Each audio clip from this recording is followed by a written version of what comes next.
Feng stepped forward, holding a tray. On it lay the items found on the map of the palace's secret veins, the vial of heaven's end poison, and a small wooden tablet carved with the red crow insignia. The prince let out a cold, mocking laugh. He turned Si Hua around so he was forced to look at the evidence. "Is this your brother, Si Hua? Is this the one you beg for?" Lian was shoved forward, his face bruised and streaked with dirt. He looked at the map, then at the prince, and then finally at Si Hua. The mask of the loyal 17-year-old servant finally snapped. "Brother!" Lian spat, his voice trembling with a mix of agony and venom. "You think we were brothers, Si Hua? Every time I smiled at you, I was thinking of how your blood is the only thing that can bypass the prince's wards. I wasn't protecting you, I was cultivating you, waiting for the moment you were broken enough to be used as a sacrifice." Si Hua felt the world tilt. The betrayal was a physical blow sharper than any blade. He looked at Lian, searching for the boy who had shared his childhood sweets, but he found only a stranger fueled by revenge. "I hate you," Lian hissed, looking at both the prince and Si Hua. "I hate you both.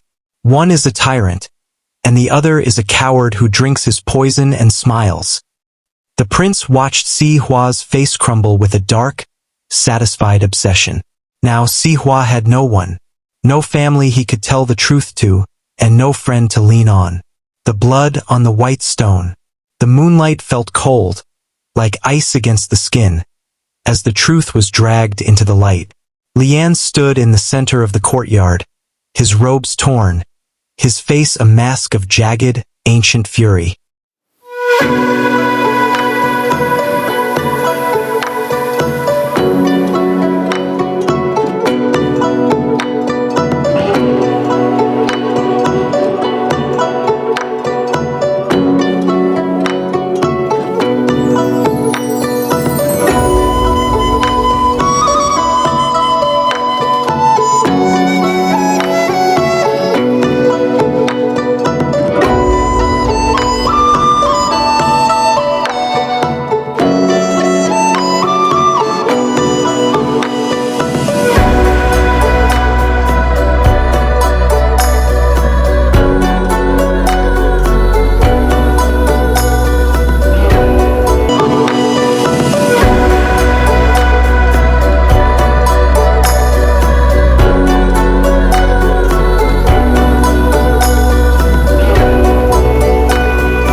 "My family was not just executed," Lian hissed, his eyes fixed on the prince with a terrifying clarity. "They were the keepers of the southern records. They knew the truth about the emperor's ascension, that he slaughtered his own brothers to take the throne. To silence the secret, the emperor ordered a cleansing. He burned my village while I hid in a well, breathing through a reed, listening to my mother scream." The prince stood tall, his obsidian robes unruffled. He looked at Lian not with pity, but with a searing, aristocratic disdain. "And so," the prince's voice rang out, cold and sharp as a mountain stream, "because you feared the dragon on the throne, you crawled into the shadows like a rat. You didn't dare face the emperor. Instead, you chose to use Si Hua, a man who treated you as kin, as your skeleton key. You played on his kindness, fed him poison, and waited for him to break, all so you could hide behind his royal blood." The prince stepped forward, his golden chi radiating a suffocating pressure. "You are not a rebel, boy. You are a coward. You seek justice by destroying the only soul who truly loved you." Lian let out a wild, broken laugh that echoed off the high palace walls. He looked at Si Hua, who was trembling, his hands reaching out as if to catch a falling star. "In a world of wolves, the lamb is only kept fat so the feast lasts longer," Lian quoted, his voice dripping with venom. "I was a wolf, Si Hua. I just wore the lamb's wool so well you had no idea what I was." Lian, please, Si Hua cried, falling to his knees. The obedience draft fought his movements, making his plea sound like a choked sob. Your Highness, spare him. He is lost in his grief. He is all I have. My only friend. But Lian didn't want mercy. He looked at the prince, then at the shattered Si Hua, and a final, dark realization crossed his face. He would never get his revenge, but he could ensure the prince never had a peaceful night again. With a movement too fast for the guards to stop, Lian reached into his torn sleeve. He didn't pull out a map. He pulled out a jagged shard of porcelain he had hidden from the shattered basin. I will not be your pawn, and I will not be your prisoner. With a brutal, singular motion, Lian slashed the shard across his own throat.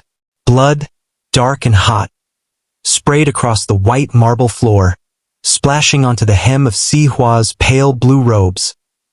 Lian's body hit the ground with a sickening, heavy thud. Si Hua's world fractured. A high, thin, ringing sound filled his ears. The obedience draft which relied on Si Hua's desire to keep Lian safe snapped like a glass rod. The mental fog cleared instantly, replaced by a raw, howling agony.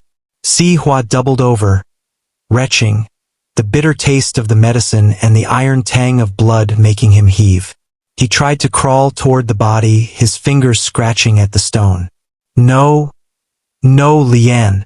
Before he could touch the cooling blood, a pair of strong, unrelenting arms wrapped around him. The prince hauled him up, pinning Si Hua's shaking body against his own chest. He turned Si Hua's head away, forcing it into the crook of his neck so he wouldn't have to see the gruesome sight.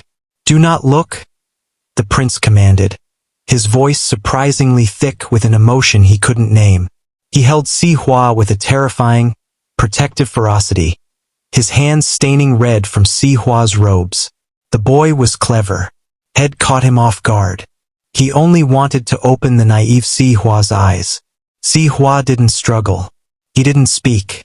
He simply went limp in the prince's arms, his eyes wide and vacant, as the last thread of his humanity was cut away. The hollow chamber, the heavy silence of the grand palace chamber pressed down on Si Hua, but he felt nothing. He sat by the intricately carved window of his pavilion, staring out at the courtyard with deadened eyes. Unbidden, images of Lian flashed across his mind's eye. Lian laughing, running through the sprawling estates of their youth, his bright eyes always searching for Si Hua. Now all of it was gone, leaving only cold ash in its wake. Hot, silent tears rolled down Si Hua's pale cheeks. Lian had been like a brother to him. He remembered the day his father had first brought the boy home. Lian had been nothing but a tattered, dirt-streaked child, yet he had offered a small, hesitant smile. As a young master, Si Hua had been a whirlwind of active, joyous energy, always running everywhere and playing with his sister. At first, Lian was quiet, a shadow who never spoke unless directly addressed. But drawn in by Si Hua's happy, jovial warmth, the boy slowly thawed, beginning to feel at home. They had shared everything, every fleeting joy and quiet sorrow. But the agonizing truth now sat heavy in Si Hua's chest. None of it had been real. He finally understood why the young Lian had been so painfully quiet. The boy had endured unimaginable horrors, forced to watch his own family slaughtered before his eyes. It was a trauma Si Hua could barely fathom, yet it had birthed a deception that now shattered him.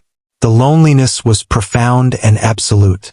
When a new personal servant knelt just inside the sliding doors, softly murmuring, "This Nukai is here to serve Gongzi," Si Hua barely registered the words. His mind spiraled.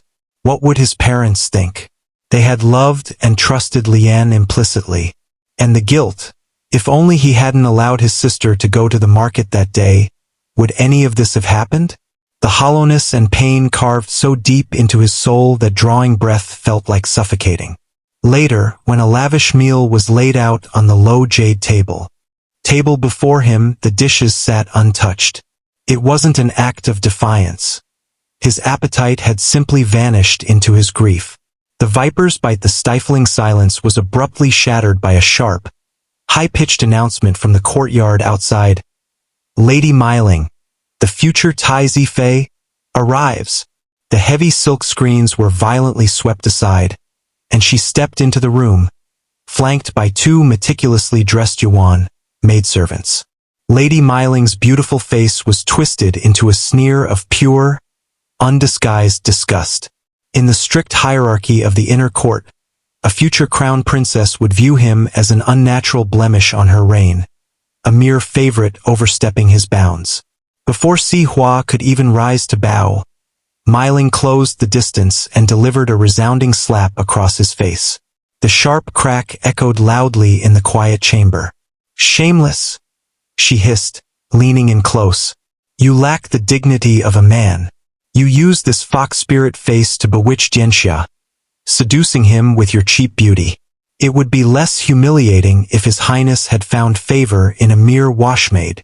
A sudden, unexpected surge of adrenaline cut through Si Hua's numb grief. He shoved her back with both hands. Caught off guard, Lady Meiling stumbled backward.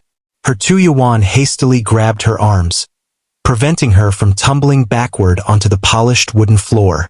"If you have grievances," Si Hua gasped, his voice trembling but defiant, "go tell His Highness yourself. Do not bring them to me." Meiling's face flushed an ugly shade of crimson. "You dare touch me?" she shrieked. "Guards, hold him down. I will destroy that pretty face of his so His Highness never bears to look at him again." The armored guards stationed in the corridor stepped toward the doors, hands on their hilts. But before a single boot could cross the threshold, a shrill, panicked voice pierced the air. "His Royal Highness, the Crown Prince, arrives." The dragon's wrath. The heavy tension snapped as the prince strode in.